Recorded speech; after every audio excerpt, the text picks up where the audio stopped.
علامات قیامت میں سب سے پہلی علامت جس کو ہم قرار دے سکتے ہیں ابتدائی علامات میں، وہ حضور صلی اللہ علیہ وسلم کی بعثت ہے، کیونکہ قیامت سے پہلے ایک آخری نبی نے آنا تھا، تو وہ نشانی سب سے پہلے پوری ہو گئی۔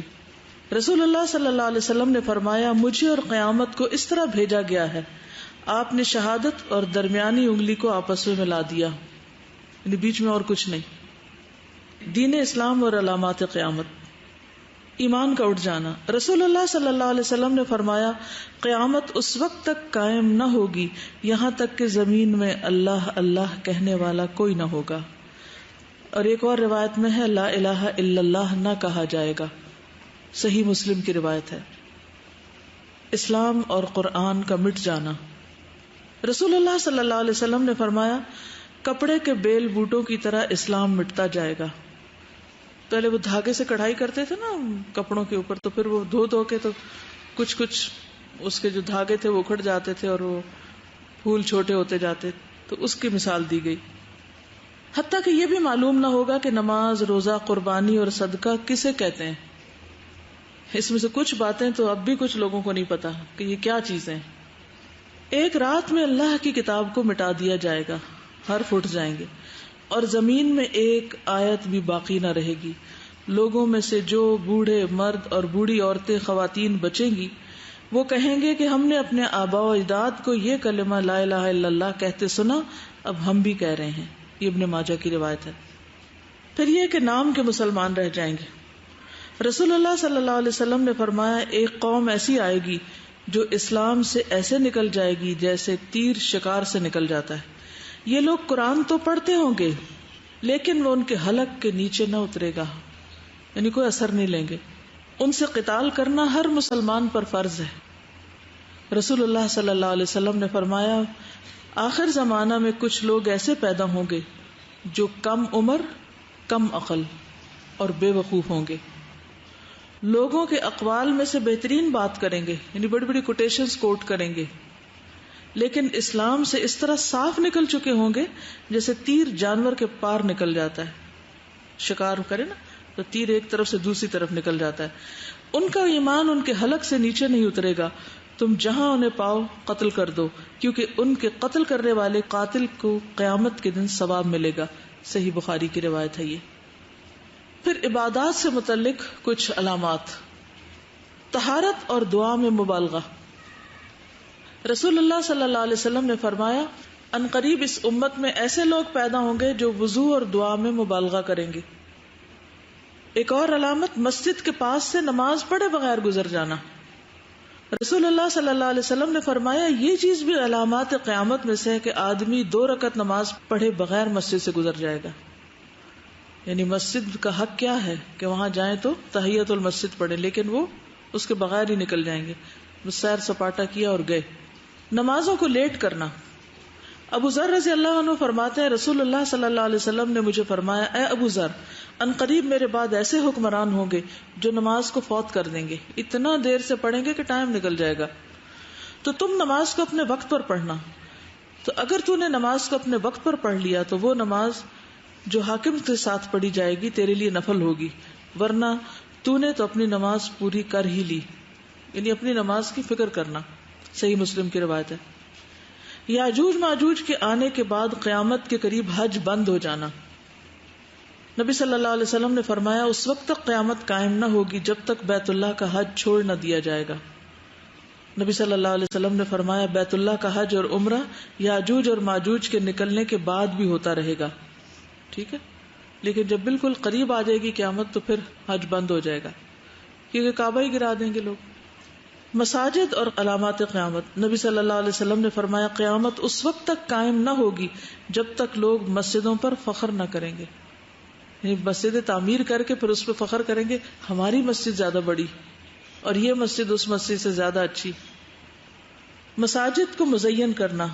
رسول اللہ صلی اللہ علیہ وسلم نے فرمایا، جب تم لوگ مساجد کو مزین کرو گے، مصاحف یعنی قرآن مجید کے نسخے ان کو خوبصورت بناؤ گے، تو تم پر ہلاکت و بربادی ہوگی، یعنی ساری تمہاری دینی کوشش بس اس پہ آ کے رہ جائے گی، روح نکل جائے گی نا صرف ظاہریت پہ کہ قرآن خوبصورت ہو، گولڈ میں لکھا ہوا ہو، ایسی جلد ہو، ایسا خط ہو، ایسے طریقے کا ہو، اس پہ خوب مینہ کاری ہوگی. اور اسی طرح مسجدوں پر بھی بہت مال و دولت صرف کیا جائے گا، لیکن نہ کوئی مسجد جانے والا اور نہ کوئی قرآن پڑھنے والا. مساجد میں بھی دنیا کی باتیں ہوگی. اور اب آپ کوئی خطبہ سن لیں جا کے ذرا.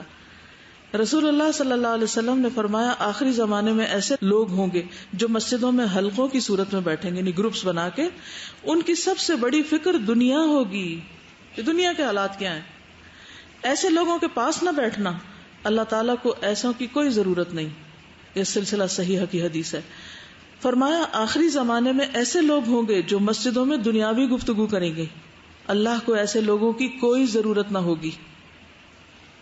اور اس میں آپ دیکھیے کہ کسی بھی مسجد میں اگر آپ جائیں، مجھے مختلف اسلامی ممالک کی مساجد میں جانے کا اتفاق ہوا تو مجھے کبھی سمجھ میں نہیں آتا کہ لوگ جب نماز ہو چکتی ہے تو اس کے بعد وہیں آرام کرنے بیٹھ جاتے ہیں، گپ شپ، کھانے پینے، پکنک منانا.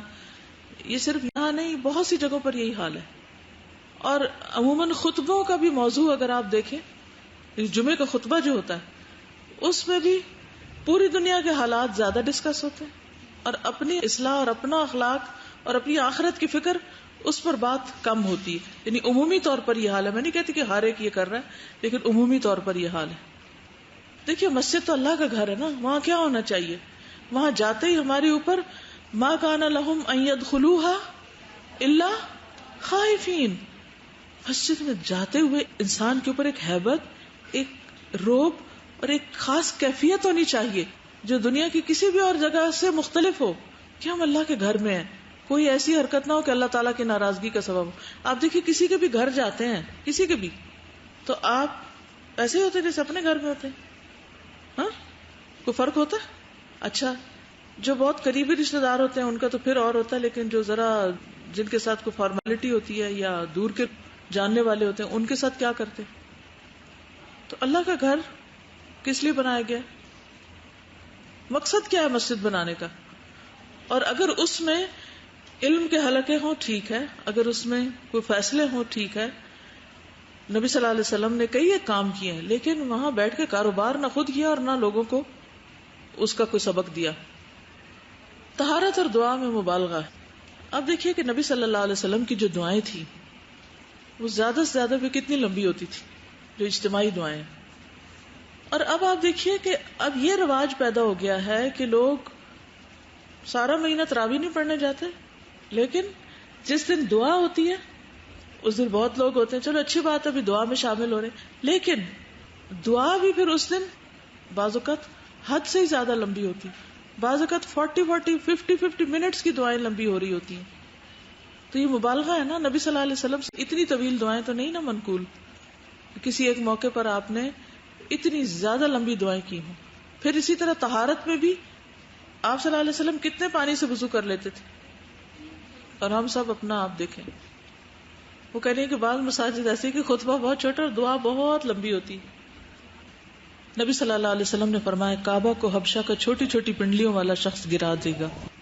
نبی صلی اللہ علیہ وسلم نے فرمایا گویا میری نظروں کے سامنے وہ پتلی ٹانگوں والا سیاہ آدمی ہے جو کعبہ کے ایک ایک پتھر کو اکھاڑ پھینکے گا. نبی صلی اللہ علیہ وسلم نے فرمایا بیت اللہ سے فائدہ حاصل کر لو، اس کو 2 مرتبہ گرا دیا جائے گا اور تیسری بار اٹھا لیا جائے گا. علم کا اٹھ جانا، قیامت اس وقت تک نہ آئے گی جب تک علم دین نہ اٹھ جائے گا. بخاری کی روایت ہے. یہ زیاد بن لبید کہتے ہیں ایک مرتبہ نبی صلی اللہ علیہ وسلم نے کسی چیز کا تذکرہ کیا اور فرمایا کہ یہ علم ضائع ہونے کے وقت ہوگا. ہم نے عرض کیا یا رسول اللہ صلی اللہ علیہ وسلم، ہم خود قرآن پڑھتے ہیں، اپنے بچوں کو پڑھاتے ہیں، پھر وہ اپنے بچوں کو پڑھاتے ہیں، یہ سلسلہ قیامت تک یوں ہی چلتا رہے گا، تو علم کیسے ضائع ہو جائے گا؟ فرمایا ابن ام لبید تمہاری ماں تجھے گم کرے، میں تو سمجھتا تھا کہ تم مدینہ کے بہت سمجھدار آدمی ہو، کیا یہ یہود و نصارہ تورات اور انجیل نہیں پڑھتے؟ دراصل یہ لوگ اس میں موجود تعلیمات سے معمولی سا بھی فائدہ نہیں اٹھاتے، بڑے بڑے عالم ہیں لیکن عمل کچھ بھی نہیں. قیامت کے قریب خطباء زیادہ اور علماء کم ہو جائیں گے، اسپیکر زیادہ ہو جائیں گے اور عالم اسکالرز کم ہو جائیں گے. رسول اللہ صلی اللہ علیہ وسلم نے فرمایا آج تمہارے زمانے میں علماء زیادہ ہیں اور خطباء کم. اگر کسی نے اپنے علم کے 10ویں حصے پر بھی عمل نہ کیا تو وہ گمراہ ہو جائے گا. اور بعد میں ایسا زمانہ بھی آئے گا کہ اس میں خطباء زیادہ ہوں گے اور علماء کم.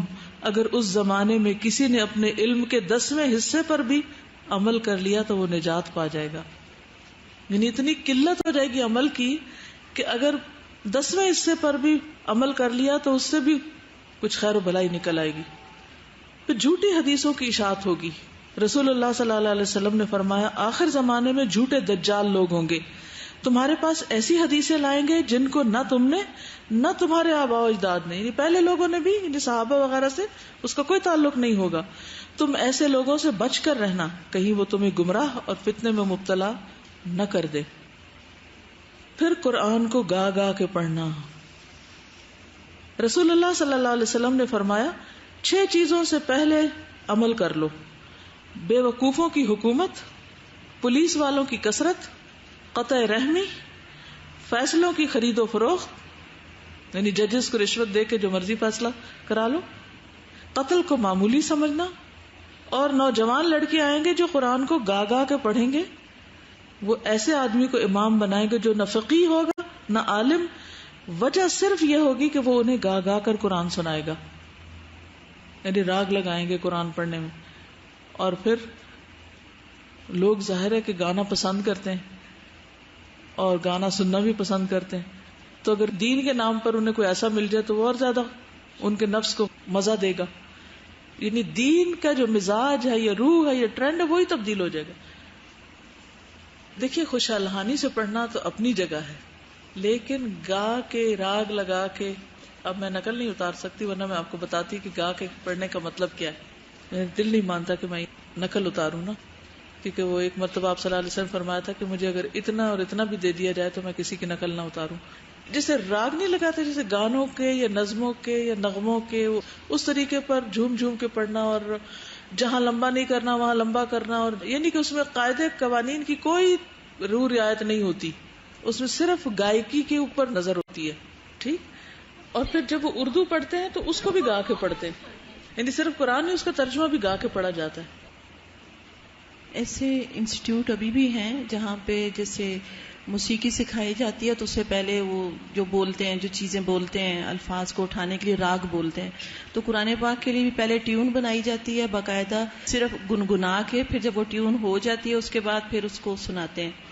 تو ہم نے ایک قاری صاحب لگائے تھے پڑھنے کے لیے، تو انہوں نے ہمیں وہ سنوائی تھیں چیزیں کچھ، اس میں کیسٹس میں نا مصر سے وہ زیادہ تر چیزیں آئی ہوئی تھی اور اس طرح کے ممالک سے، تو وہ زیادہ آواز پہ، ٹیون پہ، اور باقاعدہ وہ کہتے ہیں کہ وہ جو سکھاتے ہیں وہ ایک رات پہلے اس ٹیون کو بناتے ہیں، جب ٹیون امپرووڈ ہو جاتی ہے پھر بعد میں اس کو تلاوت کو اس میں ڈالتے ہیں. تو اب آپ دیکھیں نا کہ ٹیون بنا کے اس پر قرآن کو فٹ کرنا، تو یہ پھر گانا ہی ہو گیا نا. چلیے آگے چلتے ہیں. رسول اللہ صلی اللہ علیہ وسلم نے فرمایا ایسے لوگ بھی پیدا ہوں گے جو قرآن تو پڑھیں گے لیکن وہ ان کی ہنسلی کی ہڈی یعنی حلق سے نیچے نہ اترے گا، یعنی اس سے متاثر نہیں ہوں گے. جب ان کی ایک لہر اٹھے گی، یعنی ایسے لوگوں کا ایک گروپ اٹھے گا، نمودار ہوگا، تو اسے روک دیا جائے گا.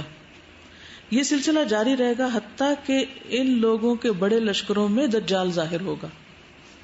پھر فرمایا ایک اور حدیث ہے، ان قریب ایسے لوگ آئیں گے کہ وہ قرآن مجید کی خوش اسلوبی سے ادائیگی کو اتنی اہمیت دیں گے جتنی کہ تیر کے سیدھا کرنے کو دی جاتی ہے، لیکن اس کا بدلہ دنیا میں وصول کریں گے اور اس کے اجر و ثواب کو آخرت تک مؤخر نہیں کریں گے.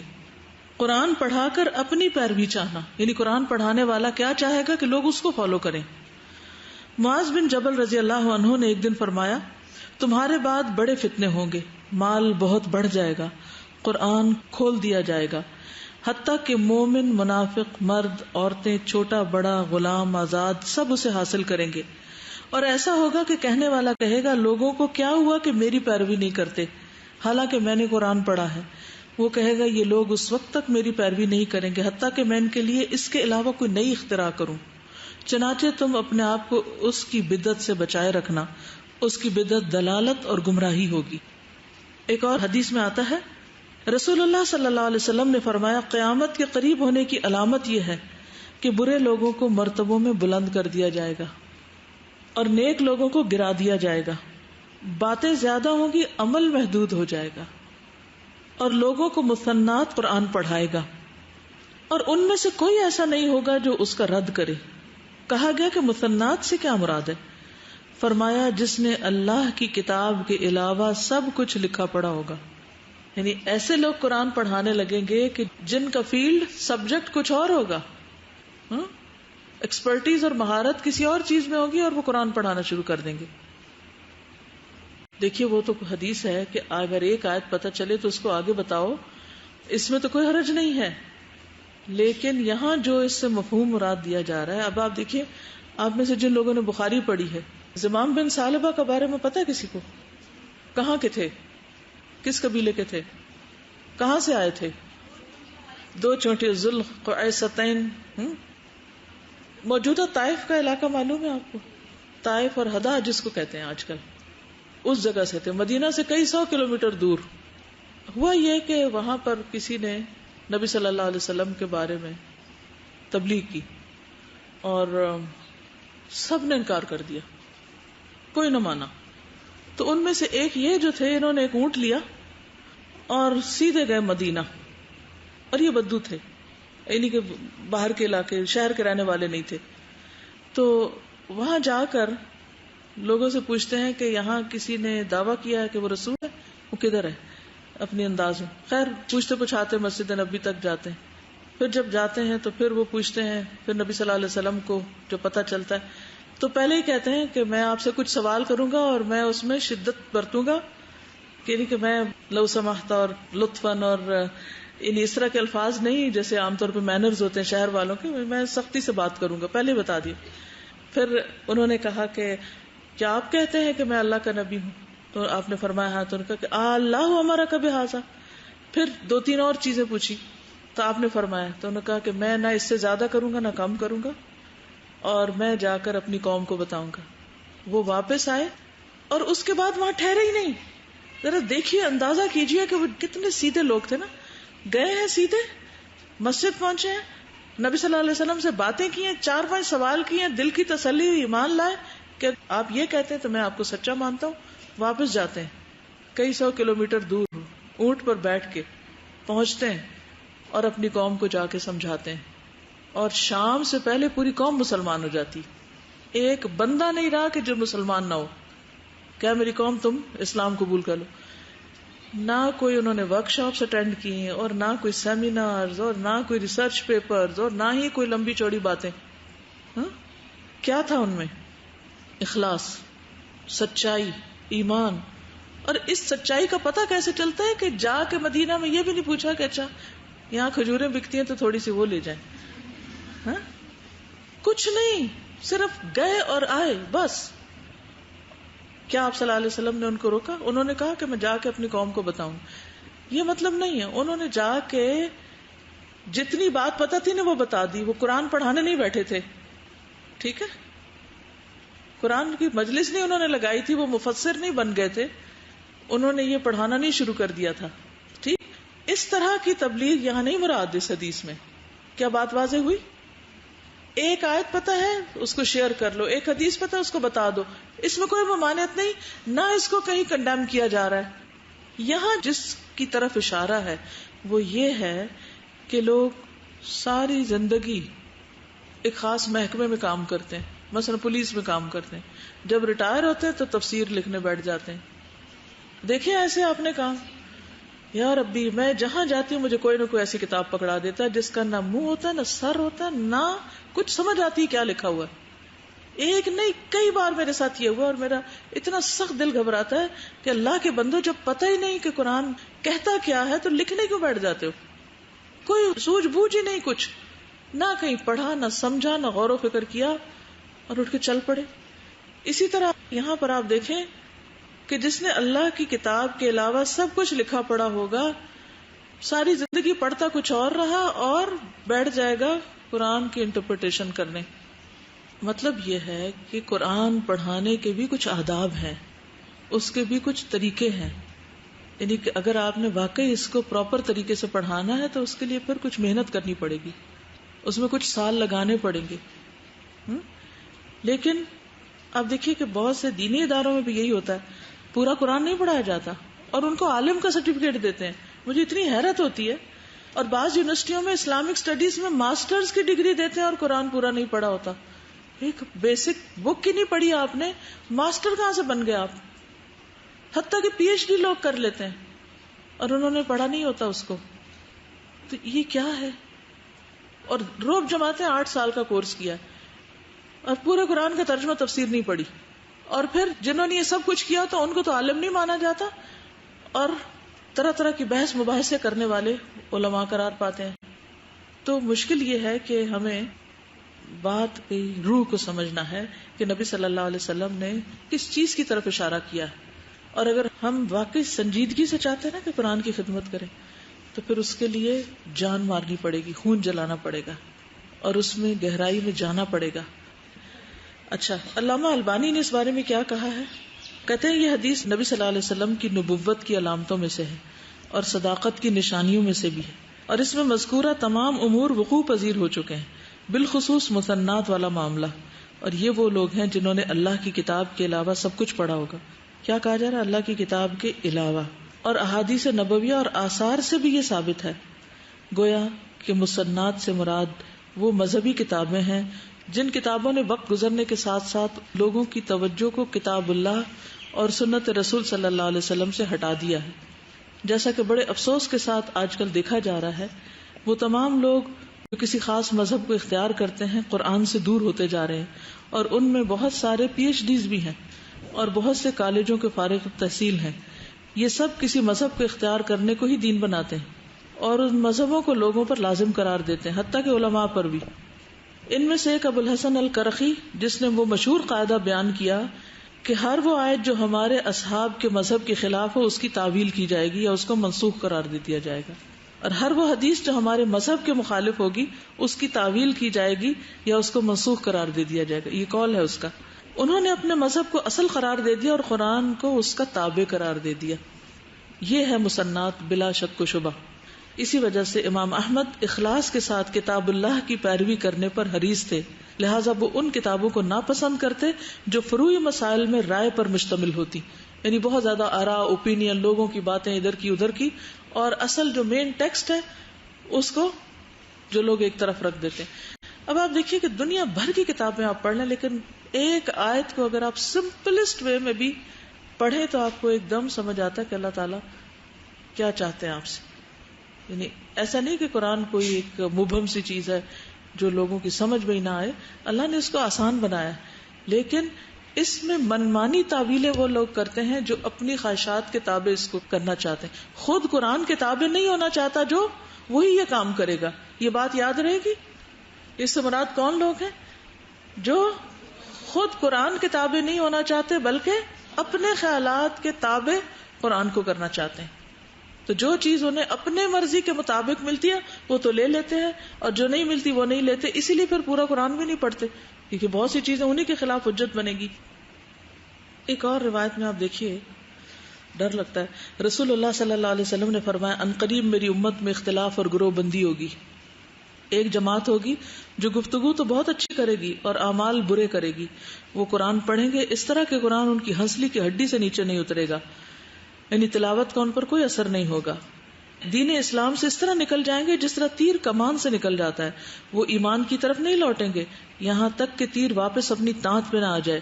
وہ بدترین خلائق ہیں، تمام مخلوقات میں بدترین ہیں. بشارت ہو اس شخص کو جو انہیں قتل کرے یا ان کے ہاتھ سے قتل ہو جائے. وہ اللہ کی کتاب کی طرف لوگوں کو بلائیں گے لیکن قرآن کی کوئی بات ان کے اندر نہیں پائی جائے گی، یعنی ان کا اپنا عمل اس کے خلاف ہوگا. جو ان سے لڑائی کرے گا وہ اللہ تعالیٰ کا زیادہ مقرب ہوگا. صحابہ نے عرض کیا یا رسول اللہ صلی اللہ علیہ وسلم ان کی علامت کیا ہے، یعنی how can we recognise them? فرمایا کہ وہ گنجے ہوں گے، ہمیشہ سر منڈا کے رکھیں گے. اور ایک اور روایت میں ہے ان کی علامت سر منڈانا ہوگی اور بالوں کو اکھیڑنا. اور ایک دوسری روایت میں یعنی جیسے پیچھے آیا تھا نا کہ کم عقل بے وقوف ہوں گے. پھر اخلاقیات اور علامات قیامت. قیامت کے نزدیک اخلاق کس طرح ہو جائے گا لوگوں کا؟ صرف جان پہچان والے کو سلام کرنا. رسول اللہ صلی اللہ علیہ وسلم نے فرمایا قیامت کی علامات میں سے کہ انسان صرف اپنی جان پہچان کے آدمی کو سلام کیا کرے گا، باقی اس کے کچھ نہیں لگتا. چرب زبان لوگوں کا آنا. فرمایا قیامت قائم نہ ہوگی یہاں تک کہ ایک ایسی قوم آئے گی جو اپنی زبان کے بل بوتے پر کھائے گی، جیسے گائے زمین سے اپنی زبان کے ذریعے کھانا کھاتی. پھر فسق و فجور ظاہر ہونا. حضرت عائشہ سے روایت ہے کہ رسول اللہ صلی اللہ علیہ وسلم نے فرمایا اس امت کے آخر میں زمین میں دھسا دینا, چہرے کا مسخ ہونا, آسمان سے پتھروں کی بارش کا ہونا واقع ہوگا. میں نے عرض کیا یا رسول اللہ صلی اللہ علیہ وسلم کیا ہم نیک لوگوں کی موجودگی کے باوجود ہلاک ہو جائیں گے؟ آپ نے فرمایا ہاں, جب فسق و فجور ظاہر ہوگا, یعنی گناہ اور نافرمانیاں ظاہر ہوں گی, پھر ایسے عذاب آئیں گے کہ نیک بد سب اس میں پسیں گے. رسول اللہ صلی اللہ علیہ وسلم نے فرمایا قیامت اس وقت تک قائم نہ ہوگی جب تک ہر طرف بے حیائی عام نہ ہو جائے, قطع رحمی اور برا پڑوس عام نہ ہو جائے, یعنی برے نیبرز, اور جب تک خائن کو امین اور امین کو خائن نہ سمجھا جانے لگے. پھر لونڈی اپنا آقا جنے گی. فرمایا جب ننگے پاؤں ننگے جسم والے لوگ لوگوں کے سردار بن جائیں گے تو یہ قیامت کی نشانی ہے. سبحانک اللہم و بحمدک اشہد ان لا الہ الا انت استغفرک و اتوب الیک. السلام علیکم و رحمۃ اللہ وبرکاتہ.